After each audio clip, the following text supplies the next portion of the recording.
Hey guys, welcome to Reddit Brew. Today, I will be reading from the r/EntitledPeople subreddit, so let's jump into it.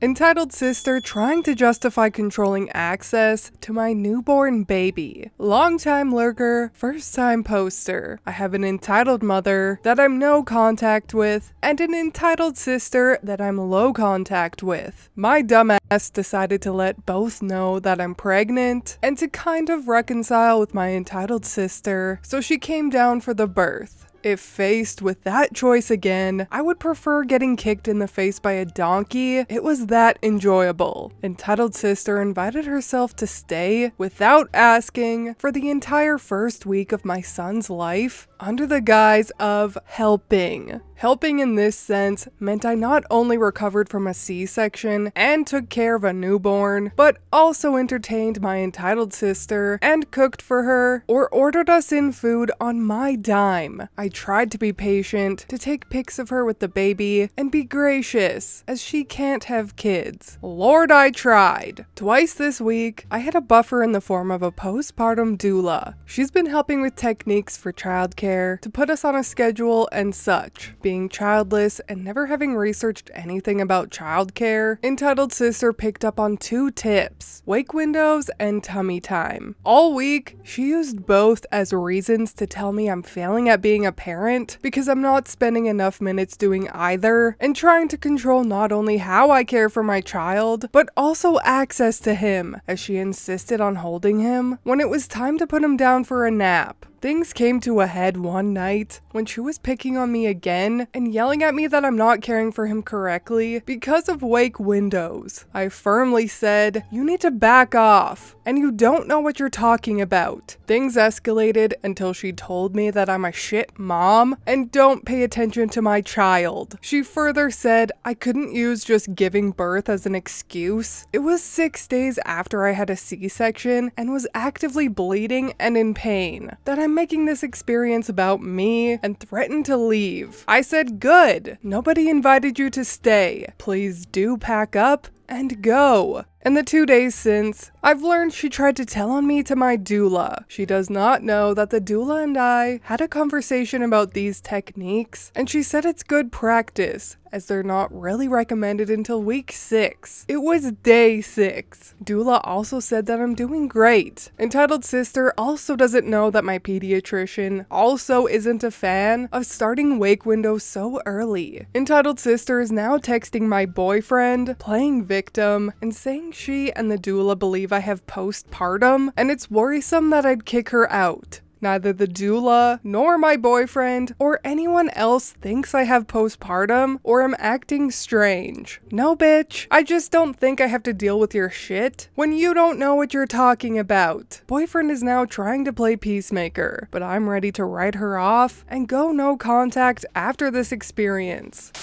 OP is making the experience about her? Of course it's about her. It's her baby. What a delusional bee that sister is. I agree with OP that sister needs to get back in her lane, but honestly, I'm not fully on OP's side for this one. The reason being, because a lot of this could have been avoided if OP had just kicked her sister out the first few times she was getting out of line. I understand trying to be gracious and patient, but when someone starts insulting you in your own home and causing added stress to you and your baby, it's time to go. Bye, sis. She also easily could have casually explained that the doula stated tummy time and wake periods aren't necessary until week 6, so that the sister wasn't doing that already. Communication, people. Great googly moogly. But I digress, and this next story I'm reading is yet another update to this fiasco, which is like a 5-part series at this point. I don't know, I've lost count. But if you haven't heard the other parts yet, watch this video first. It's all the parts compiled into one video. I'll link it now and below. But anyways, let's read the update.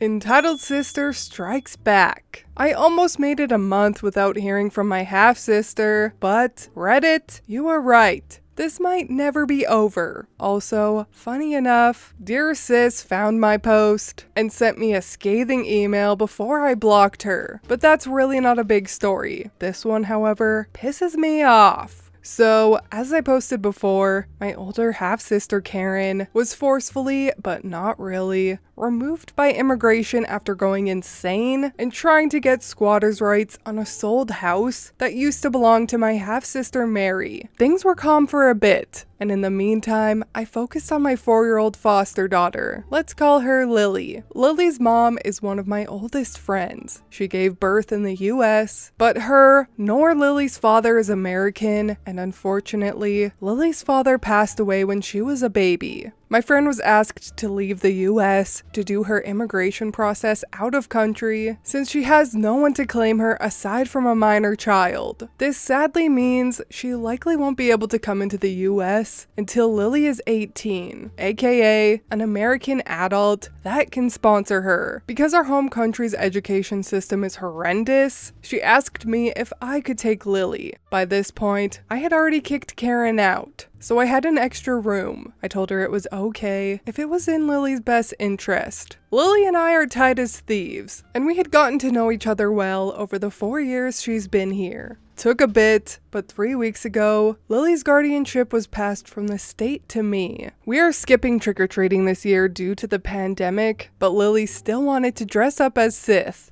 My mom is so happy to have a child around, especially since Lily doesn't have any other grandparents. So she tends to spoil her, despite my protests, and send her some fairly fancy Star Wars props. Obviously, we got her dressed up in her Sith outfit and had a mini photo session for Grandma. My mom posted the pictures on Facebook, so Lily's mom could see them easily. My family and friends went crazy with how adorable Lily looks. She says she's not adorable, she's Sith. Well, Karen saw the photos and decided to strike back. My mom doesn't have Karen blocked, and when my half-sister saw Lily's picture, she had some of her best hits, such as, my 4-year-old looks fat, she's ugly, she looks like a word I can't even say in writing, but it's the word that starts with N. That's just a handful. She also stated that I should have taken her child instead, since hers will be way cuter. She got called out and told kindly to return to the darkness. But then she started to call my mother at every hour to ask for money, to ask how to contact me, to tell her she was wasting money on a kid that was not really her grandchild and should give her the money for her kid who's blood. Karen is not even my mom's daughter. Eventually, my mom figured out how to block her, and Karen decided to mail me a list of demands. She sent not 1, not 2, not even 10, but a 16-page long list of demands, or she will sue me. One was getting rid of my foster daughter so I could adopt her baby. Another was an apartment I share with my cousins left to us by our maternal grandmother. Money. And then I need to work on getting her back into the US.